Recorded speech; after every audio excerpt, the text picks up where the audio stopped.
Bonjour à tout le monde. Euh, Quelques mots d'introduction avant de céder la parole à Mère Emiliani. Mère Emiliani, déjà le 4 novembre dernier, vous avez abordé le thème de la lumière. À l'époque, c'était à partir du verset 12 du chapitre de l'Épître aux Romains. Et vous nous avez entraînés ainsi à la suite de Saint Paul pour devenir des soldats du Christ et pour se mettre essayer de ne pas tomber de ne pas succomber aux tribulations du monde dans notre marche vers le royaume. Alors aujourd'hui, en fait, nous restons indirectement dans le domaine de la lumière, avec cette fois-ci le verset des Proverbes, tiré des Proverbes, l'âme de l'homme est la lampe du Seigneur. Alors actuellement, nous sommes dans la période où nous fêtons la conception de la Mère de Dieu. Nous sommes dans la période de l'Avent où nous nous apprêtons à accueillir celui qui justement est la lumière du monde, qui est l'âme du monde et qui nous éclaire pour que nous aussi nous puissions être cette lumière. Voilà, Mère Emiliani, un grand merci encore de votre disponibilité et d'accepter de continuer à mener ces entretiens avec nous. Merci beaucoup, Père, et bon après-midi à tous. Pour le nouveau calendrier, c'est la fête de la conception de la Mère de Dieu aujourd'hui. Et l'évangile, je voulais commencer avec l'évangile, juste un verset de l'évangile d'aujourd'hui, pour cette fête de la conception de la Mère de Dieu, d'où aussi nous avons trouvé le titre « L'âme de l'homme et la lampe du Seigneur ». Donc, juste avant de commencer, je lis le premier verset de l'évangile d'aujourd'hui. C'est de Luc 8, 16.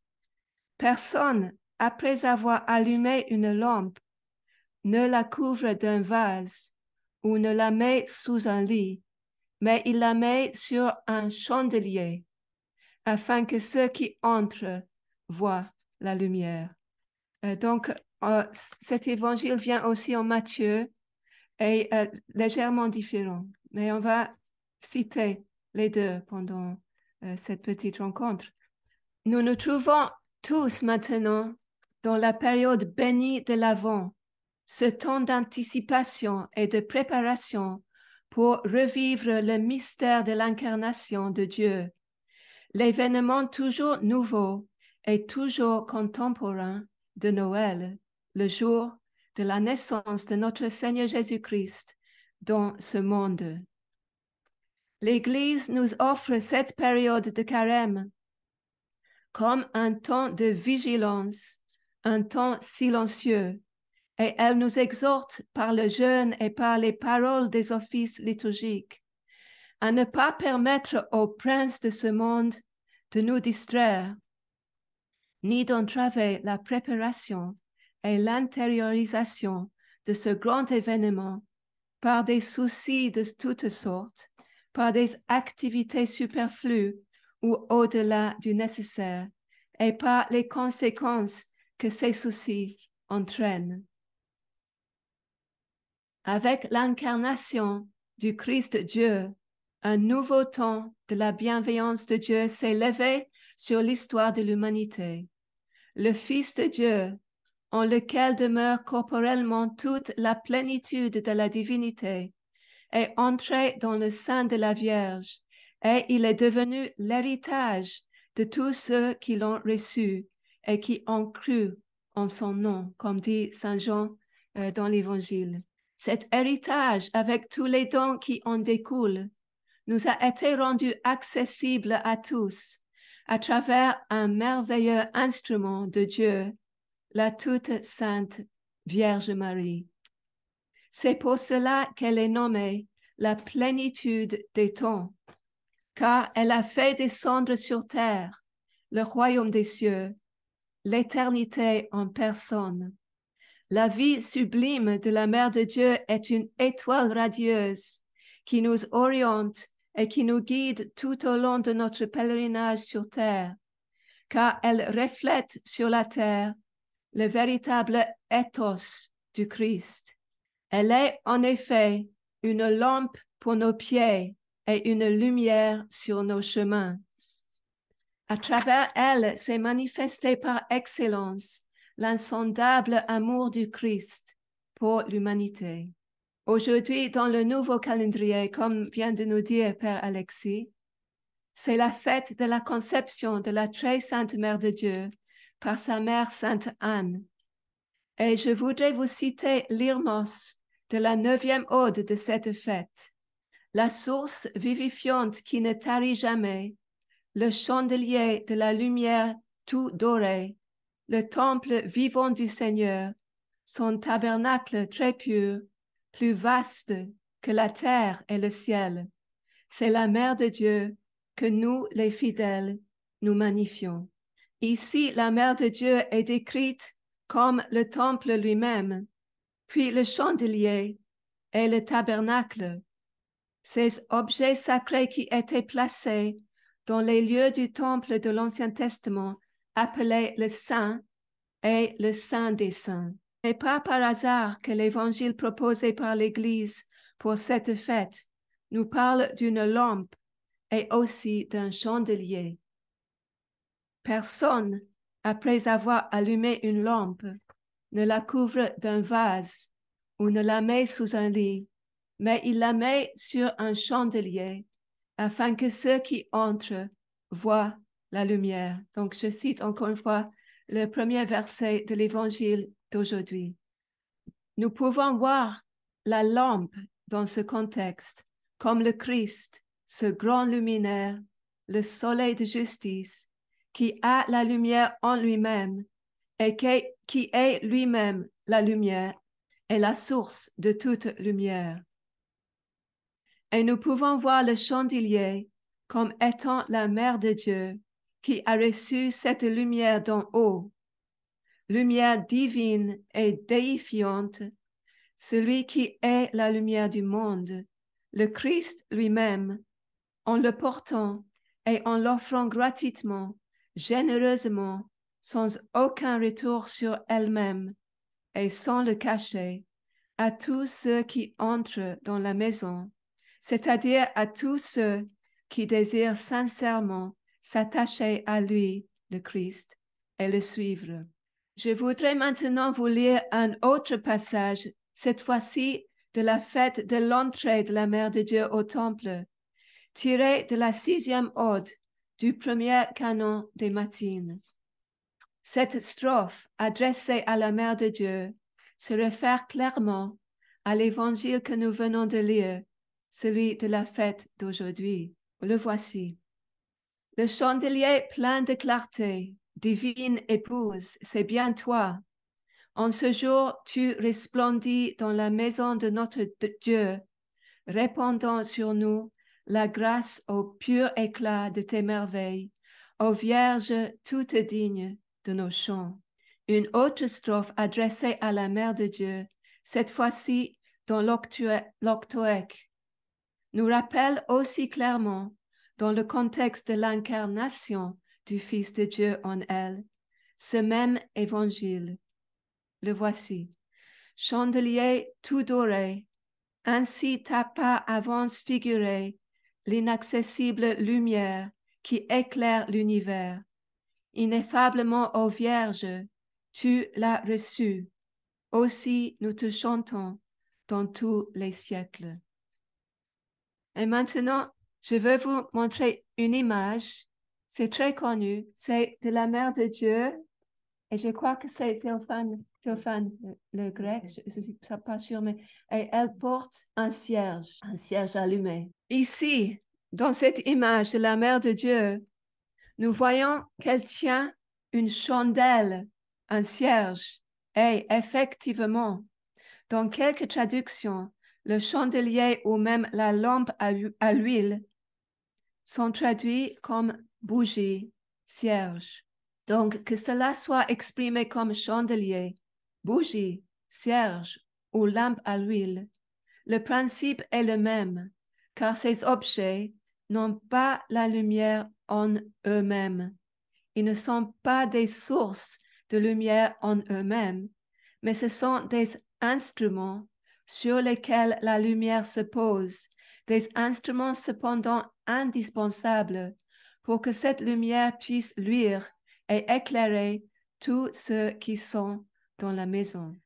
Le Christ dit dans l'Évangile, « Je suis venu jeter le feu sur la terre et comme je voudrais que déjà il fût allumé. » Tout comme une flamme a besoin d'une bougie ou d'une lampe portant une mèche qu'elle saisit et à laquelle elle s'unit pour pouvoir luire et brûler. De même, le feu de la divinité, notre Seigneur Jésus-Christ, avait besoin pour s'incarner d'un support sur terre, c'est-à-dire d'une mèche, que ce soit celle d'une lampe à l'huile, très utilisée à l'époque du Christ, ou celle d'un cierge ou d'une d'entre les filles des hommes, pour être le chandelier portant la lumière du monde, le Christ lui-même. Je voudrais à cet égard paraphraser un psaume. Donc, c'est de plusieurs psaumes. Dieu, du plus haut du ciel, a regardé les filles des hommes pour voir s'il y en avait une qui soit excessivement humble et pure. Et quand il a vu la Vierge Marie, il a fléchi les cieux et il est descendu pour s'incarner dans son sein. Nous devons tant de gratitude à la Mère de Dieu, car c'est à travers elle que Dieu lui-même est descendu du ciel pour œuvrer notre salut au milieu de la terre. L'éclat et la gloire de la Mère de Dieu n'ont rien à voir avec une gloire terrestre, car sa gloire et son rayonnement, c'est la grâce de l'Esprit Saint demeurant au-dedans d'elle. Sa beauté est toute intérieure. Sa parure tissée d'or, dont parle le psalmiste, c'est le resplendissement de ses vertus, la pureté, l'humilité, l'amour de Dieu et la compassion envers l'humanité. La Sainte Vierge rayonnait la lumière incréée, et bien que cette lumière se reflétait certainement sur son visage et dans tout son être physique, sa brillance spirituelle était pourtant toute intérieure, car elle demeurait constamment dans la chambre mystique de son cœur profond, où elle était en communion ininterrompue avec son Seigneur et son Dieu, et d'où elle a commencé dès son jeune âge à intercéder pour le monde entier. La Mère de Dieu est la lampe du Seigneur par excellence. Dans l'Ancien Testament, nous lisons le récit du buisson ardent et mystérieux, contemplé par Moïse dans le désert, là où il paissait ses brebis. Du centre de ce buisson, Dieu l'appelle Moïse, Moïse, et ensuite il lui révèle son nom. Je suis celui qui suis. C'est d'Exode 3, 14. Tout comme la flamme ardente qui s'était emparée du buisson ne l'a pas consumé, ainsi la divinité, celui qui se nomme Je suis, s'est saisi de cette Vierge pure sans la brûler, mais faisant d'elle une lumière flamboyante et brillante pour tous ceux qui sont disposés à se réjouir dans sa lumière. Saint Jean-Baptiste, comme nous le dit notre Seigneur Jésus-Christ, était lui aussi la lampe qui brûle et qui luit.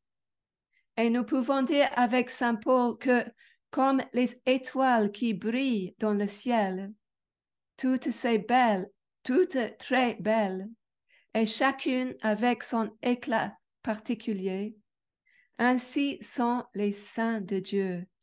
Chaque saint est une lampe du Seigneur qui brûle et qui luit, éclairant et réchauffant tous ceux qui sont dans sa maison. Et la maison des saints c'est l'Église. Et on peut dire le monde entier aussi. Pour revenir au titre de notre rencontre d'aujourd'hui, l'âme de l'homme est la lampe du Seigneur, je voudrais souligner que le Seigneur veut que chacun de nous, à l'instar de la Mère de Dieu, de Saint Jean-Baptiste et de tous les saints, devienne sa lampe et son chandelier. Le Christ a dit à ses disciples, « Vous êtes la lumière du monde ». Et combien il désire ardemment, comme nous l'avons dit précédemment, que le feu de sa divinité, ce feu de son amour inconditionnel pour l'humanité, tombe sur la terre des cœurs des hommes, en les enflammant d'amour pour lui et pour leurs semblables. Ainsi, c'est sa volonté et c'est le bon plaisir de Dieu de donner la lumière de sa grâce aux hommes.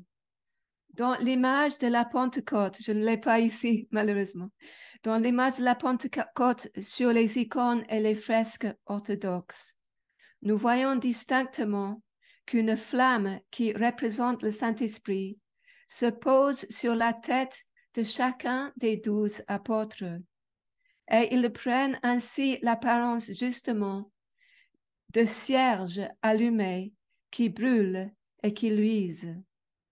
La tâche principale du Saint-Esprit est de révéler le Christ au monde, de révéler le Christ au cœur des hommes. Et c'est exactement ce que les 12 apôtres vont faire quand, tels des flambeaux ardents, ils amèneront la lumière du Christ, la lumière de l'Évangile, jusqu'aux confins de la terre. Mardi dernier, nous avons commémoré, selon l'ancien calendrier ici à Bussy, le saint apôtre Philémon, qui est l'un des 70 apôtres envoyés par le Christ pour évangéliser le monde.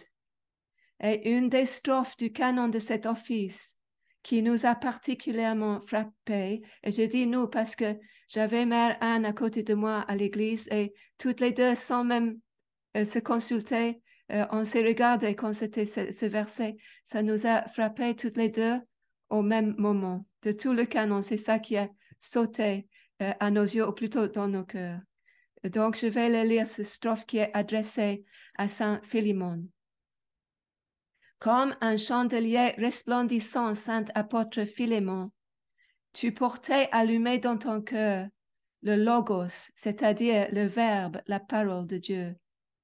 Ceux qui se trouvaient jadis éteints dans les profondes ténèbres de l'incroyance, tu les éveillas au jour sans déclin de la connaissance de Dieu.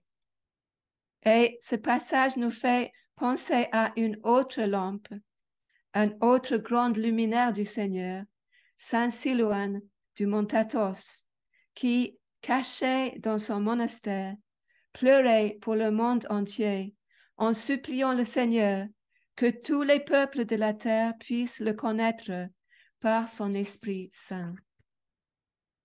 C'est dans la nature d'une flamme de feu de toujours se tendre vers le haut. Et c'est de la même façon que le Saint-Esprit est une flamme qui, de par sa nature même, quand il se saisit du cœur de l'homme, fait tendre cette âme avec ferveur et langueur vers le haut, vers le ciel, autrement dit, vers le Christ. Ainsi, une vraie lampe du Seigneur qui éclaire et qui réchauffe les autres, est une âme qui aime le Christ et qui est totalement centrée sur le Christ. Cette personne-là reflète la lumière du Christ, car le Christ lui-même, sur lequel cette âme a fixé son regard, est lumière et source de toute lumière. Dieu qui a donné ce feu du Saint-Esprit à ses apôtres et à ses grands saints, veut le donner également à chacun de nous, car son désir et que chaque homme devienne sa lampe. Mais pour que ce feu du ciel puisse s'enflammer sur la terre, le Seigneur a besoin de chandeliers, de bougies, de chandelles et de lampes à huile, prêts à recevoir ce feu. Et tout comme les vierges sages dans la parabole de l'Évangile, pour pouvoir entrer dans la chambre nuptiale de l'époux, ont dû préparer leurs mèches en ôtant toutes les mouches et les moustiques de l'huile, en éliminant tout le noir crasseux et en nettoyant le verre pour qu'il soit très transparent. Ainsi, nous aussi, nous devons travailler à bien nettoyer nos mèches, à astiquer et polir nos chandeliers et à préparer nos lampes en y ajoutant l'huile pure de la compassion, car un cierge défectueux ou une lampe sale n'est pas apte à recevoir la flamme.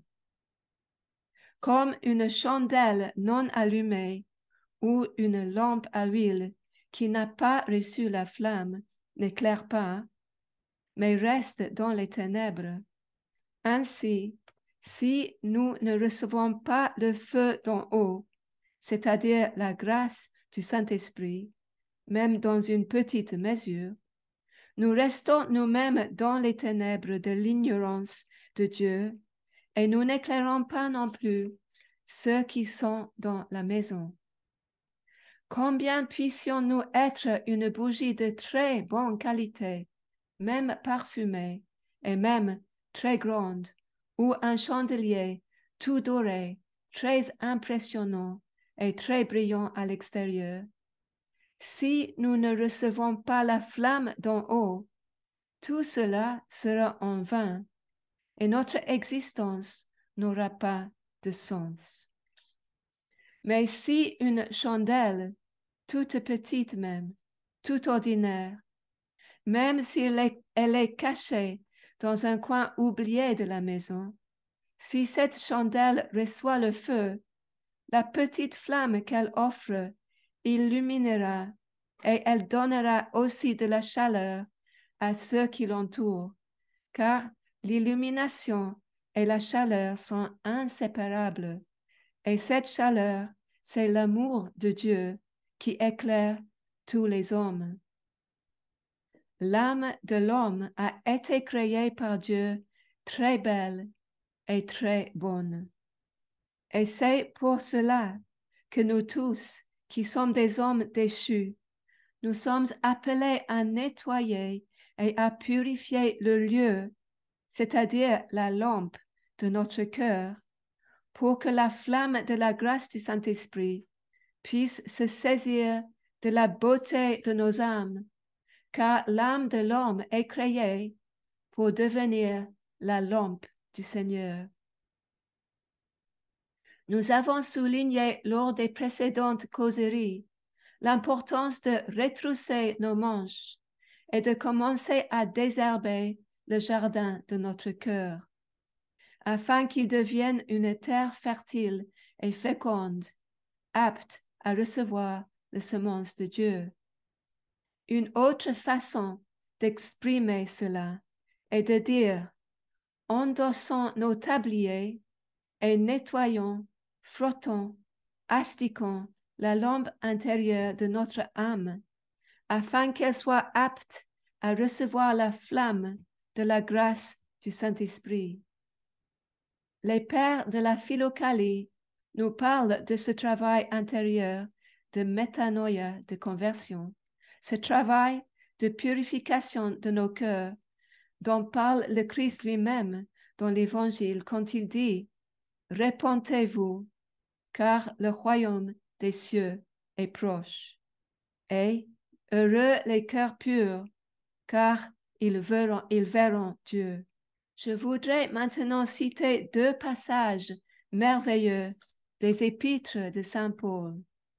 Il parle aux Éphésiens qui s'étaient tournés vers le Christ en leur disant: « Autrefois, vous étiez ténèbres, Et maintenant, vous êtes lumière dans le Seigneur. Marchez comme des enfants de lumière.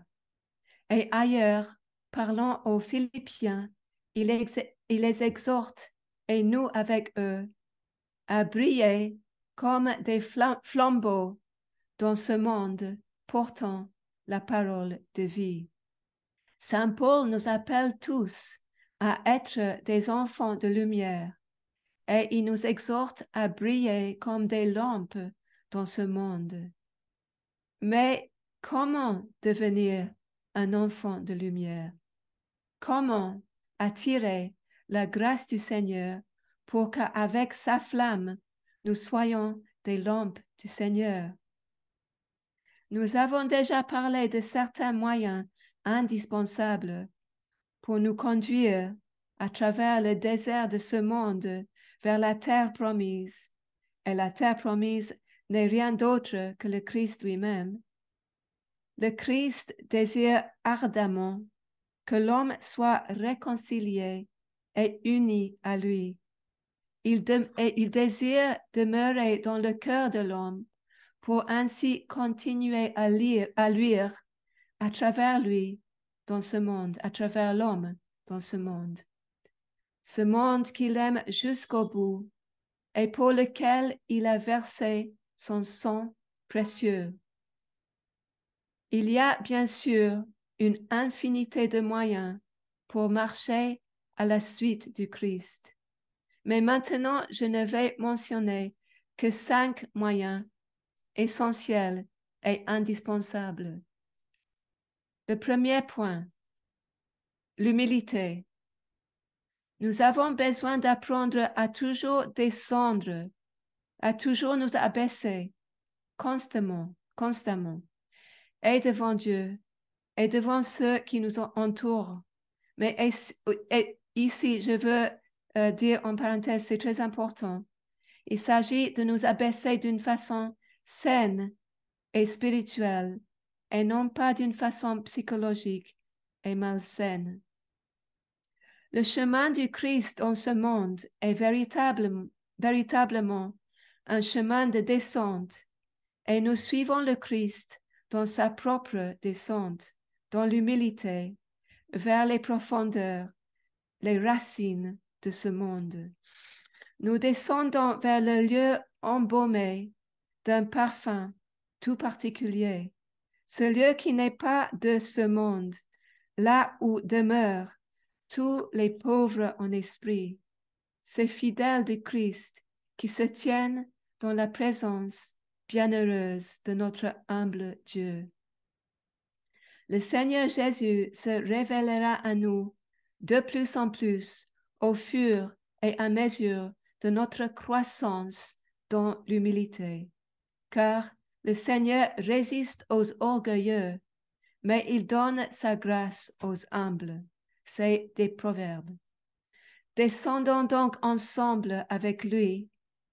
Faisons-nous très humbles devant Dieu et devant nos semblables, pour ainsi être une lampe du Seigneur, car l'humilité attirera la grâce, et cette grâce sera une flamme et une lumière qui luit dans notre lampe et qui réchauffe et éclaire humblement ceux qui nous entourent. Le deuxième point, la parole de Dieu. Lire, connaître, prier, méditer, ruminer et se laisser pénétrer par les paroles du Christ, car comme le dit le psalmiste, sa parole est une lampe pour nos pieds et une lumière sur nos chemins. Et comme nous le chantons au matin pendant le grand carême, ces commandements sont lumière sur la terre. Le troisième point, la prière.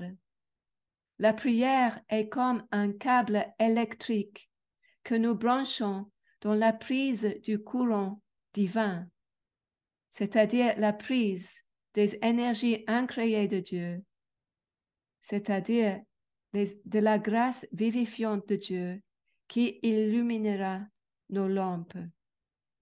Saint Grégoire Palamin, dans sa grotte, a passé de nombreuses années à supplier le Seigneur. Ô Dieu, illumine mes ténèbres. Nous savons que Saint Grégoire Palamin que beaucoup considèrent comme le porte-parole de tous les pères de l'Église, a abondamment prôné la prière de Jésus. Et en effet, la prière la plus puissante, c'est la prière avec le nom du Christ, le nom de Dieu, comme nous le dit le prophète Isaïe. Qui d'entre vous craint le Seigneur et écoute la voix de son serviteur? Quiconque marche dans les ténèbres, privé de lumière, qui se confie dans le nom du Seigneur et qui s'appuie sur son Dieu. La prière avec le nom du Christ est effectivement très puissante. Le quatrième point, l'Eucharistie. Quand nous nous préparons aussi bien que nous le pouvons à la liturgie et à la Sainte Communion, et quand nous recevons le corps et le sang du Christ, ce corps que nous recevons est réellement le corps du Christ ressuscité et glorifié à la droite du Père. Et dans ce corps que nous mangeons et dans ce sang que nous buvons, demeure corporellement toute la plénitude de la divinité. Donc, quand nous avons ce corps et ce sang vivifiant du Christ en nous à travers la Sainte Communion, comment ne pas rayonner et briller comme des lampes du Seigneur? Le dernier point, qui n'est pas du tout dernier en importance, c'est l'amour fraternel. Ayant des pensées et des attitudes simples et lumineuses les uns envers les autres. En toute prière pour notre frère, en tout ce que nous pensons, en tout ce que nous disons ou faisons envers nos frères et nos sœurs, ajoutons une petite part d'amour. Et quand le Seigneur verra notre bonne intention et que cette bonne intention restera stable, comme l'aiguille d'une boussole qui nous ramène et nous oriente toujours vers le bien, vers la lumière, vers l'amour, alors le Seigneur nous accordera la flamme de son grand amour divin, et c'est lui-même qui viendra aimer à travers nous. Pour illustrer combien l'amour fraternel est indispensable si nous voulons être en communion avec le Christ et recevoir sa lumière, je vais vous lire avec quelques commentaires un passage de la première épître de Saint Jean l'évangéliste. Donc c'est le premier épître de Saint Jean 1, versets 6 et 7. Si nous disons que nous sommes en communion avec lui, c'est-à-dire avec le Christ, et que nous marchons dans les ténèbres, et ici les ténèbres peuvent être interprétées comme un manque d'amour fraternel ou une quelconque hostilité ou de la froideur ou même de la réserve envers nos semblables. Donc, si nous disons que nous sommes en communion avec le Christ et que nous marchons dans les ténèbres, nous mentons et nous ne pratiquons pas la vérité. Mais si nous marchons dans la lumière, c'est la lumière de l'amour fraternel, comme il est lui-même le Christ dans la lumière, et il n'est pas seulement dans la lumière, il est la source de toute lumière. Alors, nous avons cette koinonia, c'est-à-dire cette communion d'amour les uns avec les autres, et le sang de Jésus-Christ, son Fils, nous purifie de tout péché. Nous venons à l'instant de parler de l'Eucharistie et le passage que nous venons de lire souligne que le sang du Christ ne purifie pas dans les ténèbres, mais seulement dans la lumière de l'amour fraternel. C'est pour cela que le Christ nous a donné ce commandement de pardon et de réconciliation les uns avec les autres dans l'évangile de Saint Matthieu. Avant de participer à l'offrande, c'est-à-dire au corps et au sang précieux du Christ, il nous exhorte à aller nous réconcilier avec tous nos frères et nos sœurs, car Dieu est lumière et sa lumière est incompatible avec la moindre ombre, la moindre hostilité, la moindre froideur qui pourrait s'insinuer entre nous. Faisons donc très sincèrement et très consciemment cet effort de nous aimer les uns les autres et de nous pardonner mutuellement selon le commandement du Christ.